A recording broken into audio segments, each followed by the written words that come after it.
नमस्कार, DSP किचनमध्ये आपलं स्वागत आहे. तर आज आपण बनवणार आहोत व्हेज मोमोज रेसिपी. त्यासाठी आपण सर्वप्रथम कणिक मळून घेणार आहोत. 250 ग्राम मैदा घेतलेला आहे मी. त्यामध्ये 1 चमचा मीठ ॲड करते. त्यानंतर आपल्याला त्यामध्ये 1 चमचा तेल ॲड करायचं आहे. आपल्याला याला व्यवस्थित मिक्स करून घ्यायचं आहे.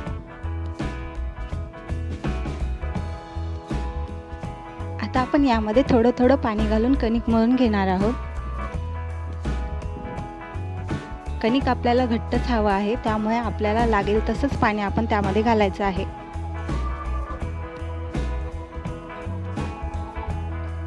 असं व्यवस्थित कणिक आपल्याला मळून घ्यायचं आहे. आपलं कणिक जवळपास तयार होत आलेलं आहे. आपल्याला त्याला अर्ध्या तासासाठी झाकून ठेवायचं आहे.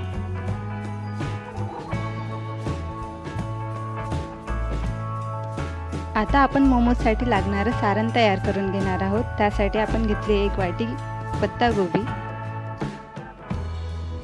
खिसून घेतलेले 2 गाजर घेतलेले आहेत, बारीक चिरलेली 1 शिमला मिरची घेतलेली आहे, कापलेला 1 कांदा घेतलेला आहे. आता आपण 1 चमचा तेल घेणार आहोत. यानंतर आपण त्यामध्ये 1 चमचा लसूण पेस्ट ॲड करायची आहे. परतून घ्यायचे आपल्याला त्याला. आपला लसूण थोडासा लालसर झाला की आपण त्यामध्ये हिरवी मिरची ॲड करायची आहे.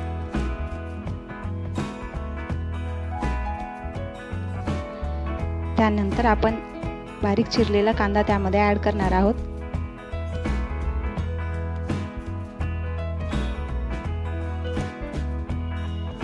यानंतर आपण त्यामध्ये खिसून घेतलेले गाजर ॲड करणार आहोत. ह्यालाही आपल्याला व्यवस्थित परतून घ्यायचं आहे. त्यानंतर आपण त्यामध्ये शिमला मिरची ॲड करायची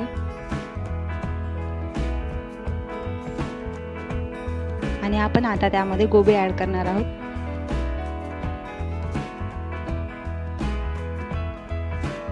परतून घ्यायचे आपल्याला ह्याला व्यवस्थित.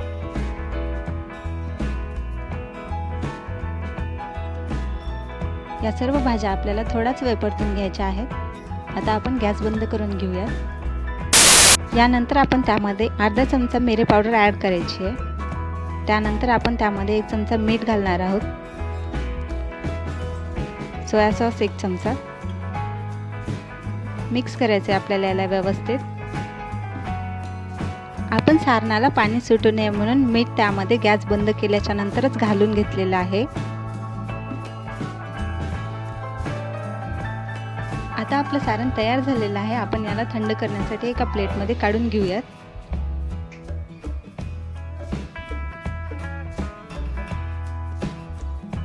अर्ध्या तासानंतर आपलं कणिक अशा प्रकारे तयार झालेलं आहे. आता आपण त्याला 2 मिनिट मळून घेऊन त्यानंतर त्याचे छोटे छोटे गोळे तयार करून घ्यायचे आहेत.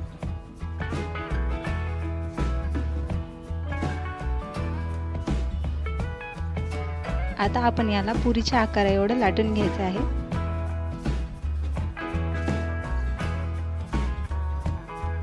थोडा मैदा लावून आपण त्याला लाटून घ्यायचं, जेणेकरून ते चिटकणार नाही. आपल्याला पुरी एवढंच लाटायचं आहे त्याला आणि थोडं पातळ हवं आहे आपल्याला ते. आता आपण मोमोचा पहिला प्रकार पाहणार आहोत. त्यासाठी आपण या पुरीवर सारण भरून घेऊया. 2 ते 3 चमचे सारण आपण त्यामध्ये घेतलेलं आहे. आपल्याला त्याला साईडनी पाणी लावून घ्यायचं आहे. पाणी आपल्याला थोडं थोडंच लावायचं आहे. आता आपण ह्याच्या घड्या पाडून घेणार आहोत. असे एक झाले की एक आपल्याला त्याच्या घड्या पाडून घ्यायच्या आहेत. अशा प्रकारे आपल्याला व्यवस्थित त्याच्या घड्या करून घ्यायच्या. आपलं सारण त्याला चिटकलं नाही पाहिजे याची काळजी घ्यायची आहे आपल्याला.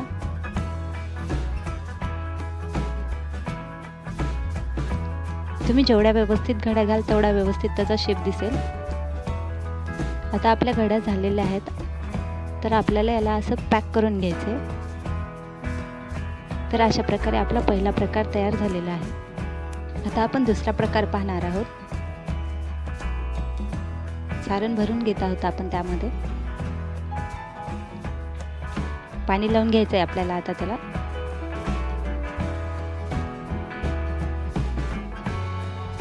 आता आपण याच्या घड्या पाडून घ्यायच्या आहेत.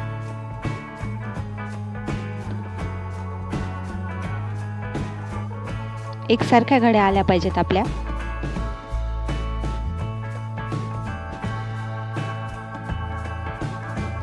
आपल्याला याच्या अर्ध्यापर्यंत घड्या करायच्या आहेत.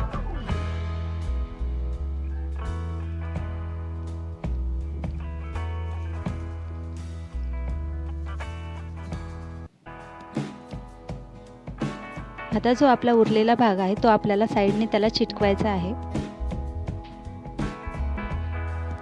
वन साइड घड्या घेतलेल्या आहेत आपण. ह्याला व्यवस्थित पॅक करून घ्यायचे. अशा प्रकारे आपला मोमोचा दुसरा प्रकार तयार झालेला आहे. नंतर आपण मोमोचा तिसरा प्रकार पाहणार आहोत. आपण सारण भरून घेतलेलं आहे. साईडने पाणी लावून घ्यायचे आपल्याला. त्यानंतर आपण ह्याच्या घड्या पाडायच्या आहेत. एका मागे एक घड्या घ्यायच्या आहेत आपल्याला त्याच्या. आपण मागच्या प्रकारामध्ये उरलेला भाग आडवा बंद केला होता. आपल्याला याचा उरलेला भाग समोरून बंद करायचा आहे.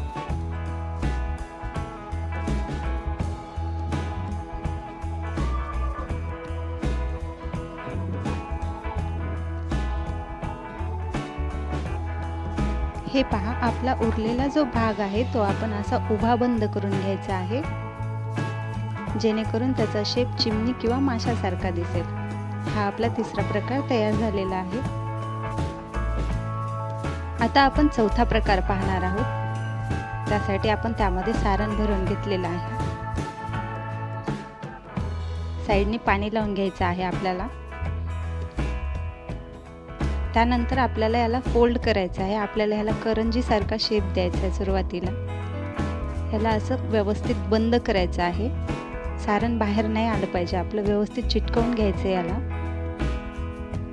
त्यानंतर याला असं उभं पकडून दोन्ही साईडनी फोल्ड करायचं आहे. आपल्याला मध्यभागी फोल्ड करायचे. मध्यभागी पकडून दोन्ही साईड फोल्ड करून हे अशा प्रकारे मध्यभागी आपल्याला याला चिटकवून घ्यायचे.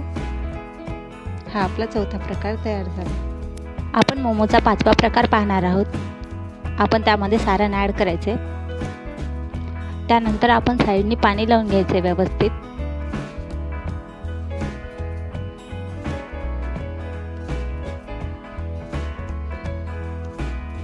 आता आपण याच्या घड्या पाडून घ्यायच्या आहेत.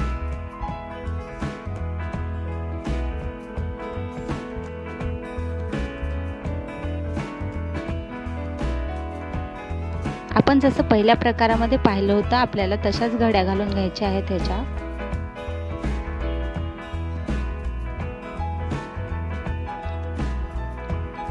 सारण याला चिटकलं नाही पाहिजे घड्या घालते वेळेस.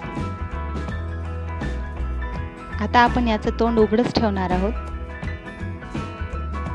अशा प्रकारे आपला पाचवा प्रकार तयार झालेला आहे.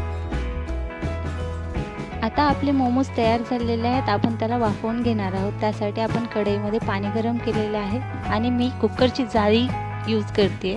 त्याला आपण सर्वप्रथम तेल लावून घेतलेलं आहे, जेणेकरून आपले मोमोज त्याला चिटकणार नाही. आता आपण याला 10 ते 15 मिनिटांसाठी वाफवून घ्यायचे आहे.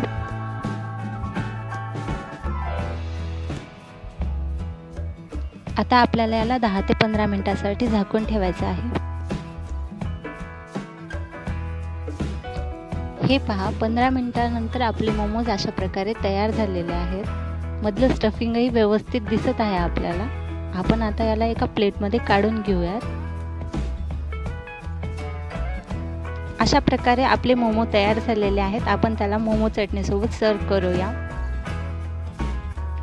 मोमो चटणी कशी तयार करायची त्याची लिंक मी डिस्क्रिप्शनमध्ये दिलेली आहे. Please like and subscribe. धन्यवाद.